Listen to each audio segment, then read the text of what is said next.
Yesus berkati sahabat Alpetra dimanapun kita berada. Shalom. Shalom sahabat Alpetra Ministries. Salam cinta Tuhan, cinta keluarga, dan cinta diri sendiri dengan cara menjaga kesehatan. Alpetra, di hari ini kita akan kembali membahas sebuah wawasan yang sangat penting untuk menambah keimanan kita. Sahabat Alpetra, jangan sampai di skip ya. Ikuti terus dengan perlahan, simak baik-baik penjelasan dari Om Yan tentang bahasan yang akan kita bahas hari ini. Jadi tolong ya diperhatikan baik-baik, ini penting banget. Nah Sobat Alpetra, supaya nggak lama-lama, kita sapa Om Yan. Shalom Om. Halo. Gimana Om di sana, cuacanya baik? Sama lah ya. Sama ya Om. Sama di Pulau Jawa nih. Sama. Iya. Di Kalimantan ya. Iya. Lebih banyak panasnya. Lebih banyak panasnya ya Om.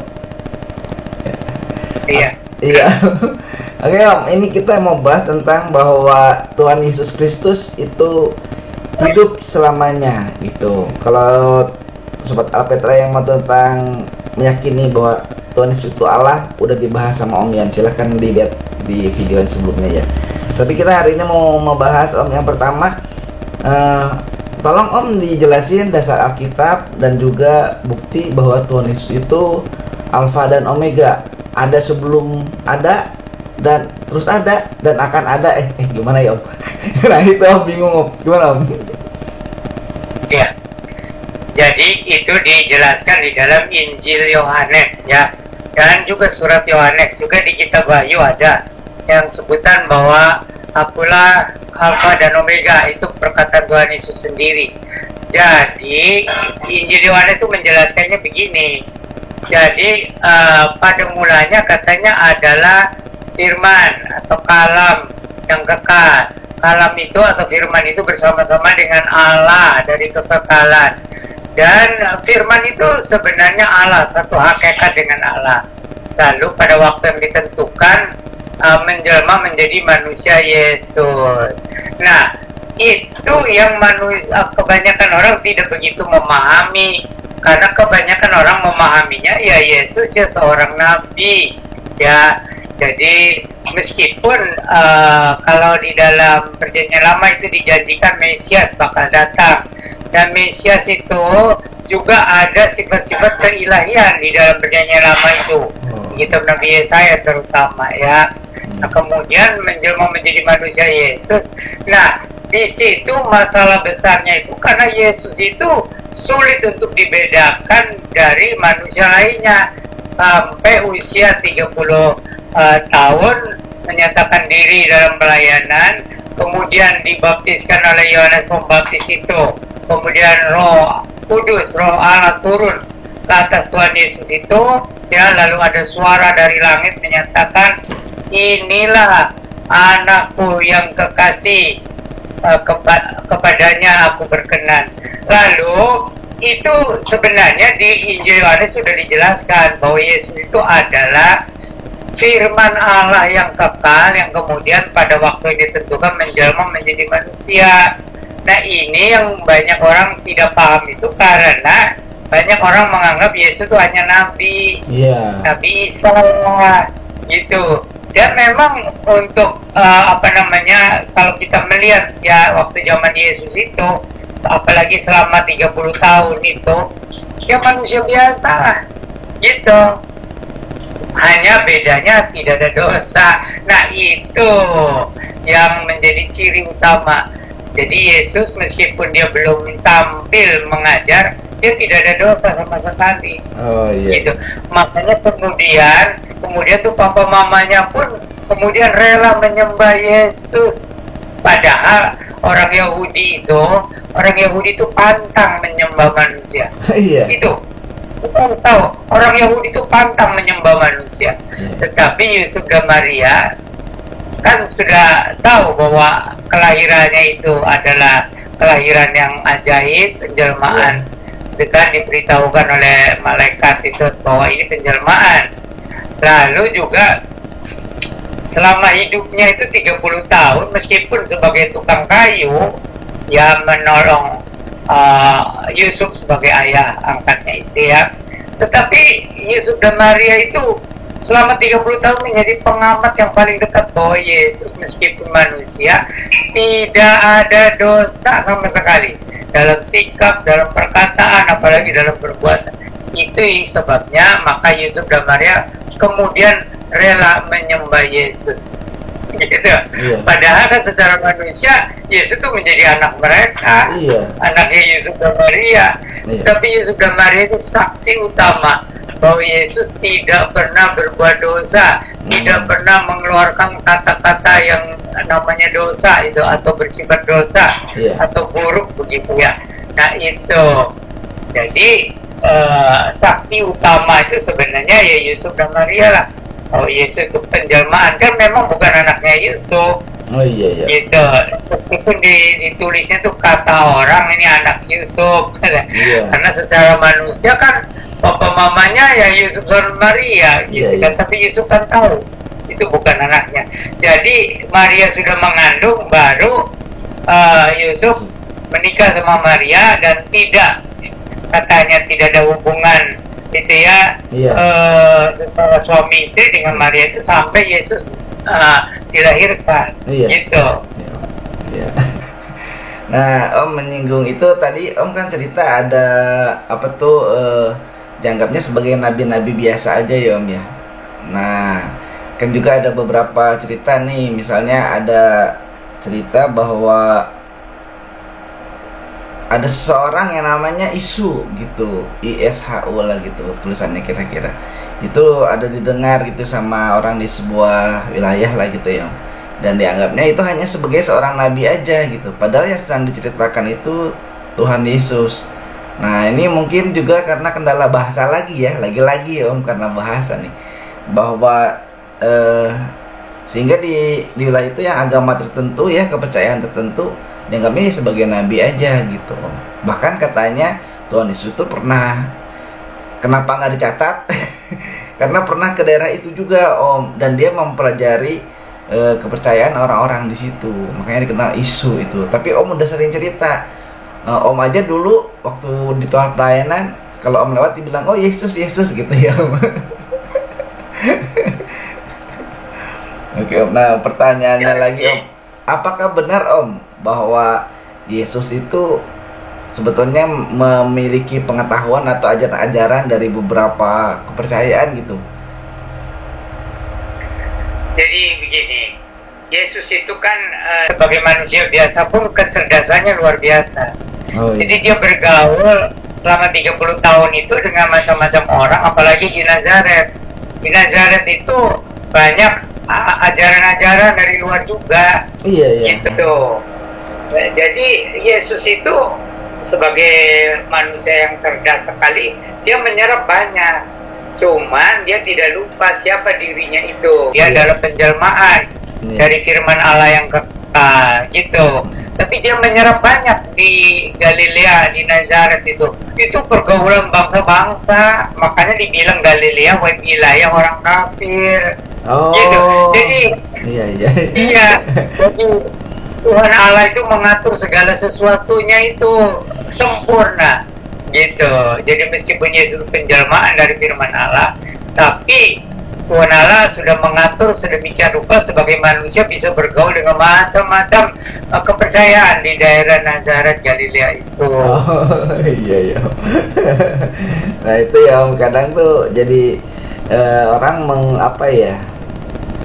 mungkin mengasumsikan gitu ya Om, karena nggak ada bukti-bukti juga ya Om, bahwa misalnya pernah ada di Asia atau di India atau di Amerika atau di Inggris gitu saat itu ya Om. Kan ceritanya di Timur Tengah ya Om waktu itu kejadiannya.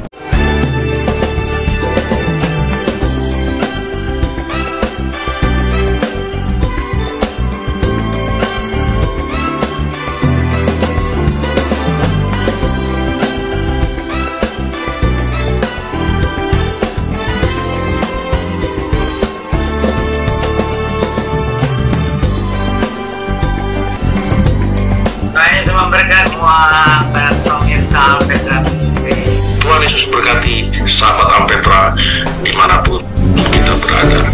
Shalom. Iya, ya di Timur Tengah. Jadi di Nazaret itu ya. Jadi selama 30 tahun memang kebanyakan sih bekerja membantu papa angkatnya itu Yusuf sebagai tukang kayu. Ya jarang kemana-mana lah. Tetapi sesudah Yesus ya usia 30 tahun dan Roh Allah itu ya jelas-jelas memenuhi Tuhan Yesus itu seperti burung merpati turun kata. Nah, maka pada saat itu Yesus itu sudah ya seperti semula jadi firman Allah yang kekal yang maha tahu, hanya masih dalam rupa manusia biasa gitu. Ya, Om. Nah ini Om kembali lagi ke ajarannya ini nih Om, kan juga dikaitkan dengan ada kepercayaan yang lebih dulu kan Om, sebelum Kristen. Kalau Kristen kan adanya tahun 35 Masehi ya Om, atau mungkin 40 Masehi abad pertama setelah Tuhan Yesus nggak ada. Terus di Antioquia barulah pertama kalinya orang yang percaya Tuhan Yesus disebut Kristen gitu, Kisah Para Rasul. Nah tapi Om ini ada yang bilang bahwa ajaran Tuhan Yesus itu dipengaruhi oleh salah satu ajaran dari Asia lagi misalnya gitu. Jadi dia belajar ulas asih misalnya. Terus juga nanti ada konsep inkarnasi bahwa Tuhan Yesus itu kan penjelmaan malah tapi udah dijelasin sih sebetulnya. Ini gimana Om? Betul nggak Om bahwa dia dipengaruhi oleh itu Om? Jadi kalau aslinya itu Yesus ya betul-betul asli membawa ajaran dari surga. Tetapi sesudah Yesus naik ke surga dan murid-murid itu mengajarkan, mengabarkan Injil ke sana kemari, itu bertemu dengan berbagai budaya dan ajaran. Nah itu jadi orang tuh ya selalu lah membuat teori-teori gitu. Padahal kan sudah jelas kalau Yesus datang itu kira-kira atau mengajarnya itu kira-kira tahun 30 Masehi itu. Ya, tetapi itu manusia itu berusaha lah untuk mencoba menyamaratakan atau mengacaukan atau mengurangi otoritas Yesus dan sebagainya. Jadi kebanyakan sih menganggap ya Yesus itu salah seorang nabi biasa. Itu hanya banyak mujizat. Nah mujizat juga kan nabi-nabi sebelum Yesus juga ada, kecuali Yohanes Pembaptis. Jadi nabi-nabi berjalan lama juga banyak mujizat. Jadi itulah, jadi kecuali murid-murid Yesus sendiri yang jelas siapa Yesus sebenarnya. Ya, dan kemudian Rasul Yohanes itu supaya orang yang di luar dan di dalam juga tidak ragu-ragu, maka memberitahukan rahasia yang terdalam itu, bahwa Yesus itu adalah firman Allah yang kekal yang menjelma menjadi manusia. Nah, itu. Gitu. Jadi zaman itu simpang siur. Gitu. Nah itu kan Om secara secara teologis mungkin ya Om ya gitu dijelaskan. Tapi ada juga orang yang secara historikal gitu, waktu zaman itu kan dijajah sama orang Romawi. Nah sedangkan orang Romawi juga sebelum menjajah daerah Israel itu kan daerah Yerusalem, dia juga menjajah tempat sebelumnya. Jadi dia ada tawanan-tawanan yang dibawa gitu, sehingga tawanan-tawanan itu ya mungkin ada tokoh agamanya yang ditawan juga Om, itu yang mempengaruhi katanya kehidupan orang-orang di sana, termasuk Yesus sendiri gitu. Gimana Om tanggapannya Om? Jadi kalau ajaran aslinya Yesus itu kan asli dibawa dari sorga, tetapi supaya bisa dimengerti, supaya bisa dipahami oleh orang-orang sejamannya, tentu saja Tuhan itu berkontekstualisasi. Nah sebelum ada istilah kontekstualisasi, Tuhan Yesus lebih dulu berkontekstualisasi. Jadi ajarannya asli dari sorga, tapi supaya bisa dipahami oleh pendengarnya, maka Yesus berkontekstualisasi sesuai dengan pendengarnya. Gitu, itu luar biasa Tuhan Yesus itu. Yang kemudian dikontekstualisasikan lagi oleh murid-muridnya, oleh gereja, gitu. Jadi kalau kita mempelajari Injil itu, Jadi kita harus mempelajari yang asli yang dari Tuhan Yesus, tapi jangan lupa juga konteks. Ya konteksnya Gitu. itu ya Om ya, konteksnya ya. Nah, Iya. kalau tanpa konteks kan kita tidak bisa memahami. Iya. Om. Gitu. Tapi dengan hikmat dari Roh Kudus, kita bisa mempelajari keaslian dari ajaran Yesus. Oh. Nah, keaslian itu dicarinya di mana? Itu harus berakar di dalam perjanjian lama. Nah. Gitu. Nah, jadi kalau tidak sesuai dengan konteks perjanjian lama, itu berarti bukan ajaran Yesus. Nah, kemudian Yesus mengkontekstualisasikan ajaran firman Allah yang dibawa dari sorga itu supaya dipahami oleh pendengar, ya harus berkontekstualisasi lah. Gitu. Apakah di Galilea yang itu, di Galilea itu konteksnya macam-macam. Kalau di Yudea, ya apalagi di Yerusalem, konteksnya sederhana. Artinya tuh orang-orang Yahudi, agama Yahudi. Tapi juga orang-orang Yahudi, agama Yahudi pun sudah dikontekstualisasikan dengan agama penjajah. Ya, agama penjajah itu pun lapisan-lapisan. Jadi ada budaya dan agama Romawi yang dipengaruhi banyak oleh kultur atau budaya Greka, Yunani yang sebelumnya itu. Nah, ini yang banyak orang tidak begitu memahami. Meskipun Romawi yang berkuasa, tetapi budaya yang lebih dominan itu budaya Yunani, budaya Greka. Oh, nah, iya. Yang sebelumnya itu. Iya. Berarti ini jelas nih Om. Jadi yang dominan itu Yunaninya ya Om ya, kebudayaan dan apa segala macamnya gitu. Ya, jadi dari tahun 300 sebelum Masehi gitu sampai ke abad pertama Masehi itu pengaruh Yunani sangat besar. Kalau Romawi itu sebagai penjajah tentu ada pengaruh juga. Apakah pengaruh budayanya, apa pengaruh agamanya, agama Romawi itu ya. Yang lebih banyak sih mengkultuskan kaisar. Kalau orang Romawi menganggap kaisar itu ya diangkat-angkat jadi dewa gitu. Gitu. Tetapi budaya yang lebih dominan itu budaya Yunani atau Greka. Iya. Sampai di sini jelas nih ya Sobat Alpetra ya, udah jelas nih. Nah ini Om, jadi pertanyaannya kalau gitu Om, apakah kepercayaan orang-orang ya setelahnya gitu kepada Tuhan Yesus itu juga dipengaruhi budaya atau enggak Om? Kalau ada budaya Greka, maka ada budaya lagi. Kan tadi kata Om juga murid-murid itu kontekstual lagi gitu.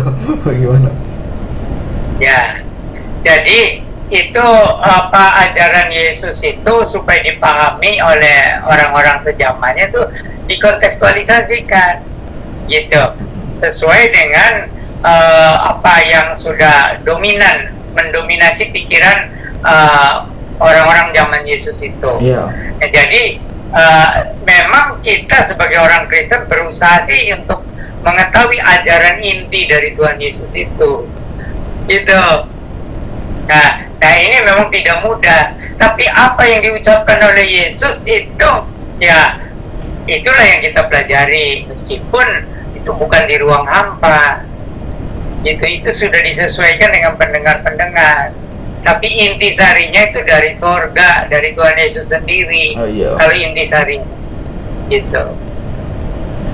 Jadi kalau gitu Om, nggak, walaupun kontekstual udah hilang esensinya ya Om, tetap ya gitu, akar imannya dan sebagainya. Tapi itu supaya orang Kristen itu memahami, maka di Alkitab itu dituliskan tentang firman Allah itu sudah menjadi manusia ya, dan tinggal di antara kita.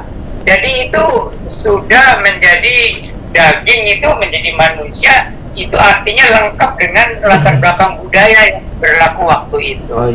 Jadi kita mempelajari firman Tuhan, memang kalau bisa mencari intisarinya. Terus kalau tidak, nanti jadi ada pengaruh budaya. Gitu.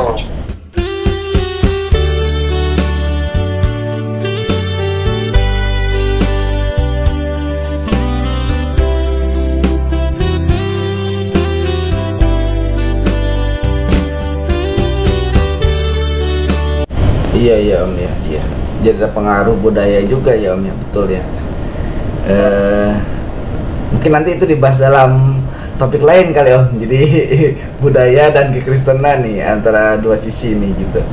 Nah Om, selanjutnya nih Om, tentang kehidupan Tuhan Yesus itu Om, setelah Tuhan Yesus naik surga terutama ya, terus beratus tahun kemudian mungkin, atau mungkin juga pada saat itu karena saking cintanya sama Tuhan Yesus, beredarlah kabar-kabar nih Om, bahwa Tuhan Yesus itu betul nggak mati gitu, tapi Tuhan Yesus itu misalnya diangkat langsung seperti Elia misalnya Om gitu. Nah ini gimana Om? Jadi kita kalau untuk memastikan kebenaran di dalam perjanjian baru, apalagi tentang Tuhan Yesus itu ya, sejarahnya atau sejarahnya, kita harus selalu mencari petunjuk-petunjuk dari perjanjian lama. Nah ini. Oh iya. Jadi bukan sekedar tafsiran ahli sejarah. Nah, gitu. Iya. Tetapi kita harus lebih banyak menggali dari perjanjian lama, sebab nubuatan-nubuatan tentang Yesus itu cukup banyak dan itu harus digenapi oleh Tuhan Yesus. Maka Tuhan Yesus itu menganggap perjanjian lama itu seperti bagian dari dirinya yang tidak bisa dipisahkan. Gitu. Karena apa yang dilakukan, apa yang diajarkan oleh Yesus itu harus sesuai dengan perjanjian lama mengenai dia. Iya sih Om ya, karena mungkin contohnya dari Yesaya 53 itu ya Om, yang harus digenapi sama Tuhan Yesus gitu. Ya berarti orang memang harus memahaminya, harus baca semua ya Om, dari perjanjian lama konteksnya sama perjanjian baru. Kalau cuma bacanya perjanjian baru aja nggak bisa.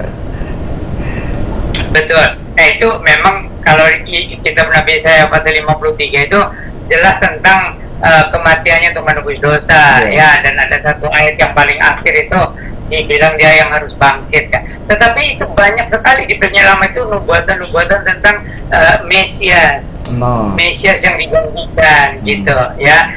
Jadi bukan mengenai Yesus, nama Yesus, tapi mengenai Mesias.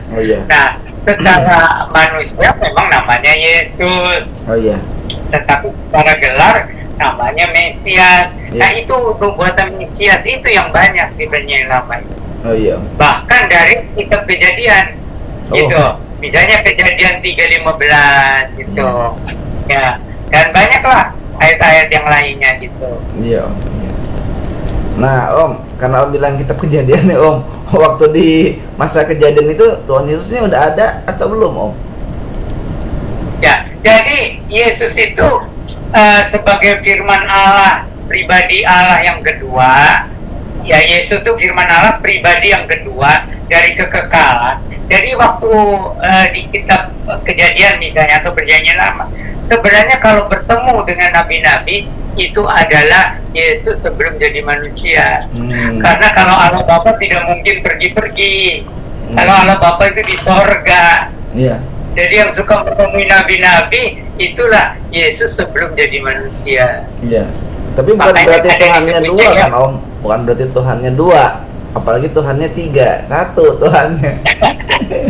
Nah itu yang manusia itu bingungnya karena konsep keilahian itu ketauhidan. Konsep tauhid itu yang membelenggu manusia. Padahal tauhid itu pada intinya tidak salah, itu hakikatnya esa.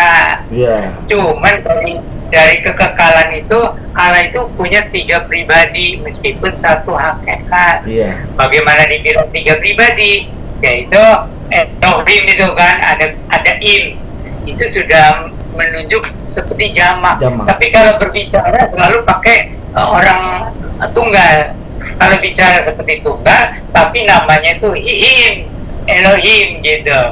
Ya, nah yang kemudian kadang-kadang sih ada seperti itu ya, ada pribadi yang katanya bergelut bergumul dengan Yakub gitu ya, atau Musa juga itu ada seperti suara di belukar yang bernyala gitu ya. Jadi begini, kalau Allah Bapa itu di surga nggak kemana-mana, tapi yang selalu ketemu dengan nabi-nabi itulah pribadi kedua yang kemudian menjelma menjadi Yesus. Nah, iya. Ya, Iya. jadi nanti coba kalau mempelajari lagi perjanjian lama ya, Iya. kalau misalnya ada pribadi Allah bertemu dengan Nabi siapa, Iya. termasuk dengan Abraham lah, dengan Yakub lah, dengan gitu ya, atau dengan itu sebenarnya Yesus sebelum jadi manusia. Iya. Tapi ya ya dalam arti bahwa Allah tetap ada di mana-mana juga. Ya, Om. Itu yang ada di mana-mana itu Roh Allah atau Roh Allah, Kudus. iya. Kalau Allah Bapa tetap di sorga, Iya. bukan berarti dibatasi, Iya. tapi kan bilangnya Allah Bapa yang bertakhta di sorga. Oh iya. Ya, karena ada juga kan Tetapi yang itu bukan berarti bertakhta di sorga itu diem duduk aja di takhta, bukan begitu. iya. Tetapi artinya itu dia bertakhta tuh dia memerintah, berdaulat atas segala sesuatu. Gitu. Ya kan karena itu juga jadinya ada yang mempunyai pikiran tuh waktu Tuhan Yesus berdoa di Getsemani ya Om, di Yohanes 17. Dengerin tuh katanya, dia berdoanya sama Bapa katanya. Berarti Tuhan Yesus itu siapa? Dia itu manusia biasa gitu. Nah, masa Allahnya ada di surga, ini juga Allah juga, nggak mungkin katanya. Itulah orang yang membatasi kuasa Allah ya Om, kalau menurut saya. Bukan begitu, itu pemahamannya terhadap Allah itu. Termasuk orang Kristen banyak yang tidak paham. Nah, Hakikat Allah yang esa itu dari keabadian sudah 3 pribadi. Jadi Allah, firman Allah itu bukannya omongan-omongan. Iya. Firman Allah itu pribadi yang kedua. Kemudian ada Roh Allah yang maha hadir, itu Roh Allah, itu pribadi yang ketiga. Iya. Gitu. Jadi Tritunggal itu dari sebelum Yesus datang sudah Tritunggal, dari kekekalan Allah, firman Allah, dan Roh Allah. Iya. Dan itu Gitu. semua Allah. Hakikatnya Itu Allah kan satu. Ya. hakikatnya satu Allah. Iya. Tapi ada 3 pribadi, Allah, firman Allah, dan Roh Kudus. Iya. Biarin deh Om, yang bingung pada bingung aja Om. Semoga dikasih pencerahan sama Tuhan Yesus ya.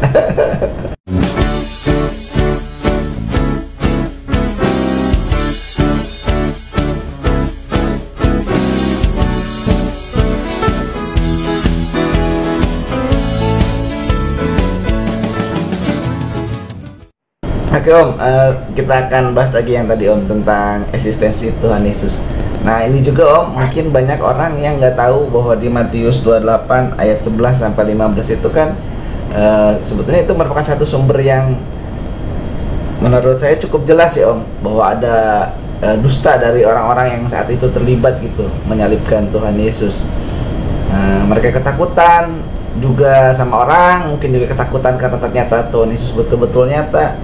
Makanya mereka membayar prajurit itu untuk berdusta. Bilang aja diculiklah atau apalah, pada Tuhan Yesus betul-betul bangkit ya Om. Apakah ini juga Om yang akhirnya menjadi cerita gitu buat orang yang nggak baca perjanjian baru ya Om? Menjadi cerita bahwa itulah yang tersebar gitu Om. Jadi begini, yang menemui Tuhan Yesus bangkit itu selama 40 hari itu jumlahnya terbatas. Ada berapa tuh? 500 ya? Atau berapa? Ya. Hanya segitu. Jadi yang selebihnya itu yang itu juga terakhir itu baru melihat semuanya. Pada sebelum-sebelumnya itu 3 orang, 12 orang, atau 11 lah ya. 12 itu dengan penggantinya Yudas. Jadi kalau yang selama 40 hari itu lebih banyak sih dengan murid-muridnya yang inti, hanya kadang-kadang dengan 120 gitu ya. Iya. Gitu. Jadi tetap itu jadi seperti bagi orang kebanyakan itu rahasia besar Tuhan Yesus bangkit dari antara orang mati. Iya. Maka itu hanya diimani saja, meskipun saksi-saksinya cukup.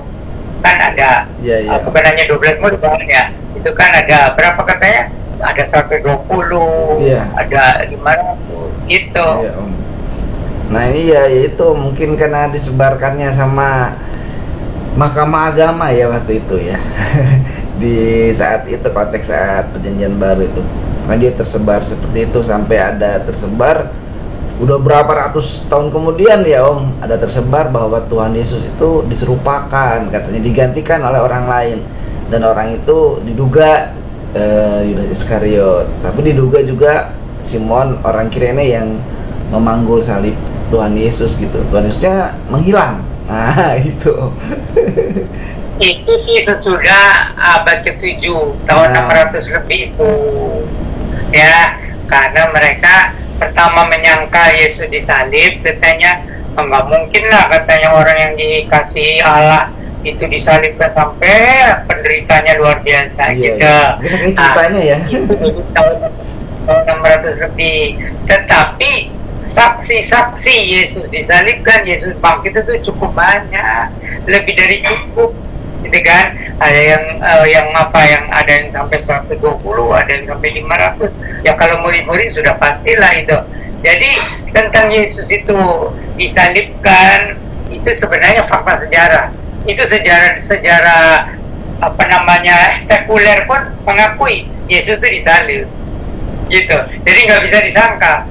Nah, tetapi Yesus bangkit itu hanya untuk disaksikan oleh murid-muridnya saja, gitu. Yang hanya bisa diimani, yang harus diimani itu Yesus bangkit. Kalau Yesus disalib itu fakta sejarah.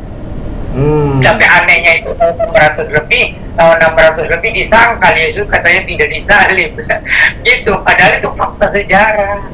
Iya. Nggak bisa disangkal itu fakta sejarah. Iya. Gitu. Dan itu udah, walaupun udah terbukti ya, ada kain kafannya juga. Bahkan belakangan kan para ilmuwan bisa merekonstruksi wajahnya, tubuhnya dari kain kafan itu kan. Kalau Yesus itu diserupakan oleh orang lain ya, misalnya oleh Yudas, lalu yang bangkit itu siapa? Iya. Lalu waktu Yesus naik ke sorga itu siapa? Apakah mungkin Yudas naik ke sorga lalu di sini ada bekas paku itu? Ya nggak? Nah itu tidak logis. Jadi yang logis itu Yesus disalibkan untuk menebus dosa sesuai dengan nubuatan di Perjanjian Lama itu ya, banyak ayatnya. Lalu dia bangkit dari antara orang mati, selain dari nubuatan tapi juga saksi-saksinya itu lebih dari cukup. Gitu, dan berkali-kali selama 40 hari Tuhan menyatakan diri kepada murid-muridnya, dan yang sekaligus banyak itu berapa tuh? 120 ya, atau ada yang 500 juga waktu Yesus naik ke surga itu. Ya, pokoknya itu kebangkitan Yesus, saksi-saksinya juga cukup gitu, lebih dari cukup. Kalau Yesus disalibkan itu fakta sejarah yang tidak bisa disangka, dan itu diteguhkan oleh nubuatan-nubuatan di dalam Perjanjian Lama. Gitu. Yesaya 53, dan Yesaya 53 dan Mazmur 22 dan banyak lagi ayat yang lain itu. Jadi Yesus tidak mendirikan agama, dan Yesus itu memberikan keselamatan dan ajaran-ajaran untuk hidup sebagai anak-anak Allah di dunia ini. Gitu. Baru kemudian itu sesudah Yesus naik ke surga, kemudian Roh Kudus turun, kemudian ada gereja. Nah, sesudah tahun berapa tuh baru pengikut-pengikut Yesus disebutnya Kristen di Antioquia itu. Iya. Tuhan Yesus tidak mendirikan agama, mendirikan gereja iya. Mendirikan gereja, iya. Kan di atas batu karang ini, itu ya Om. Maksudnya. Ini mungkin pertanyaan yang paling penting juga nih Om. Bagaimanakah banyak orang Kristen ya Om, atau bukan orang Kristen juga, orang percaya Tuhan yang bisa bertemu dengan Tuhan Yesus katanya Om, kesaksian gitu. Wah, saya kesaksian ketemu Tuhan Yesus. Ada yang bertobat, baik berarti. Tapi ada yang saya ketemu Tuhan Yesus dan dia mengatakan agama Kristen salah. Wah, itu gimana Om? Jadi sesudah Tuhan Yesus naik ke sorga, Tuhan Yesus nggak kemana-mana. Kalau Tuhan Yesus menyatakan diri, itu bisa kuasa Roh Kudus, bisa juga kuasa Allah untuk menyatakan itu bahwa Yesus itu betul-betul ada gitu. Jadi sampai sekarang kalau perlu Tuhan Yesus seperti menyatakan diri, padahal Tuhan Yesus tetap aja di sorga. Iya, Jadi itu namanya pernyataan. Iya, iya. Pernyataan Tuhan Yesus, bukan berarti Tuhan Yesusnya turun, bukan. Banyak juga nih Om, orang yang akhirnya jadi meninggalkan Tuhan Yesus ya Om. Terus dia bercerita bahwa ada hal-hal yang tidak berkenan gitu, tidak baik itu dari Alkitab atau dari ajaran yang diajarkan oleh hamba Tuhan mungkin ya Om ya. Nah ini gimana nih Om caranya kita untuk, mungkin kali ini Om bisa memberi tips atau memberitahu sama sahabat Alpetra bahwa percayalah Tuhan Yesus itu hidup gitu selama-lamanya, jadi jangan ninggalin Tuhan Yesus Om. Ya, jadi kalau orang Kristen sudah mengalami keselamatan lahir baru ya, karena perjumpaan pribadi dengan Tuhan Yesus, dengan cara apa, itu tidak akan murtad, tidak akan meninggalkan Yesus. Tapi kalau hanya orang Kristen biasa, itu bisa sewaktu-waktu murtad. Jadi kecuali mereka yang sudah mengalami keselamatan lahir baru, ya, biarpun dianiaya, biarpun disiksa, tidak akan menyangkal Tuhan Yesus. Tetapi kalau orang yang hanya Kristen ikut-ikutan, meskipun sudah dibaptis, meskipun mungkin sudah kelas katekisasi, ya, tetapi kalau belum mengalami keselamatan lahir baru oleh Roh Kudus, ya, dan dia memahami intisari Injil, ya, jadi kalau orang yang belum itu bisa murtad, gitu. Makanya kita tidak sembarangan membaptiskan orang sebenarnya. Ayo kita, siapa mau percaya Yesus dibaptis gitu ya, harus pastikan orang itu sudah lahir baru, sudah diselamatkan lahir baru belum, gitu. Nah kalau sudah diselamatkan mengalami kelahiran baru sebagai anak-anak Allah, ya, sebagai pengikut-pengikut Yesus yang sejati, itu biar dianiaya bagaimana tidak akan murtad, gitu. Ya, tetapi kan hitungannya itu 50-50. Jadi 50% secara pukul rata. Orang Kristen itu 50% hanya ikut-ikutan. Iya, gitu. Ya, Om udah ingetin. Termasuk keluarga Kristen. Iya. Ya menyedihkan juga. Kita ketawa tapi sebenarnya hati saya sedih juga ya. Jadi di dalam keluarga Kristen itu, misalnya dalam keluarga Kristen itu ada 4 orang atau 5 orang, itu separohnya, ya kalau 5 separohnya bukan 2,5. Ya, jadi hanya mereka yang ditentukan untuk diselamatkan dari kekekalan akan bertobat sungguh-sungguh. Kita terima Tuhan Yesus, mengalami lahir baru. Gitu. Jadi kita jangan seperti goncang ya, misalnya katanya banyak orang Kristen murtad katanya, enggak. Kita nggak usah goncang. Itu berarti orang yang belum mengalami keselamatan lahir baru, meskipun mungkin melayani Tuhan. Nah itu Om, iya. Dari 12 murid Yesus, satunya itu Yudas. Iya Om, iya Om. Ya mungkin. Ya kita nggak bisa bilang dari 12 pendeta satunya Yudas.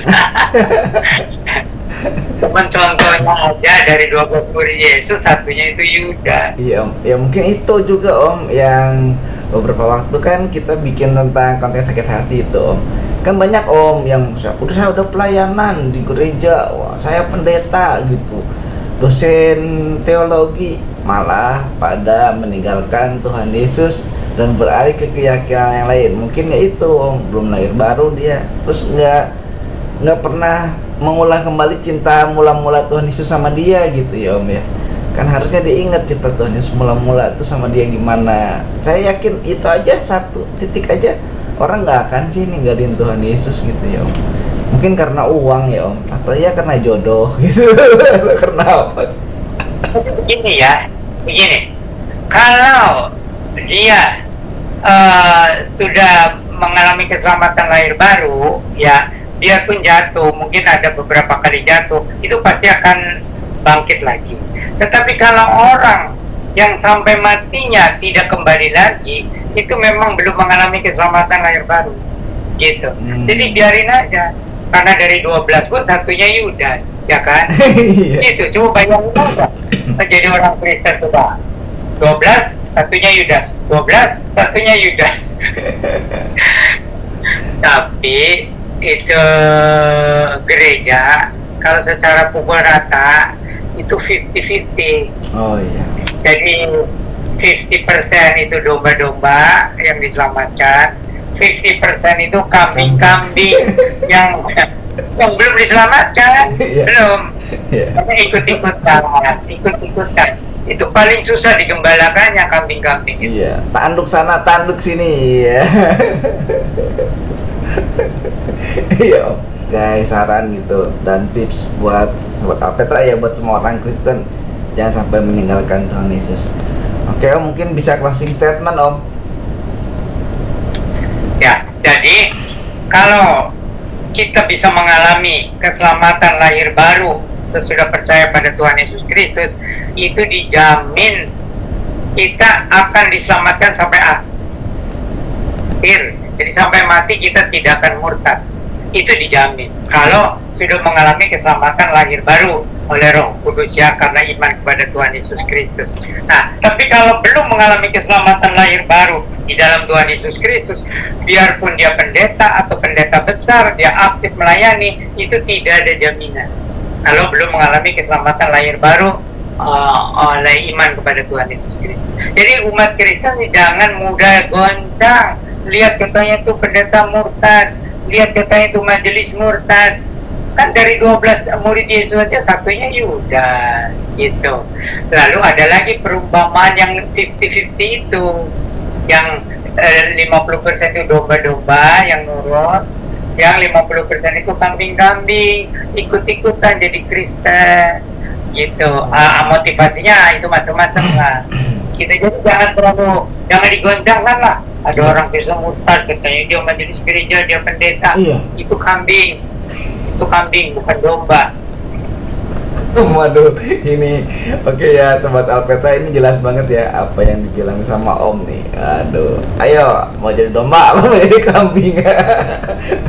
Oke Sobat Alpetra, kita nggak bisa lama-lama lagi karena terbatas oleh waktu dan juga pembahasannya dari Om yang sudah jelas ya, buat Tuhan Yesus tidak mati.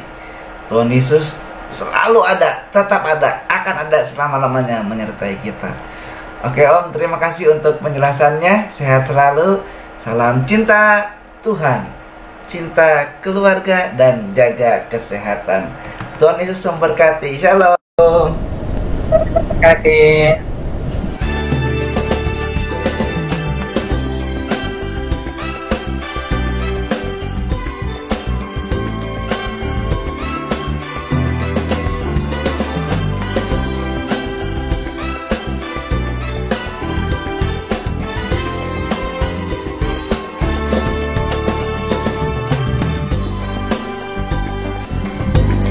Saya semua berkat semua pemirsa Alpetra.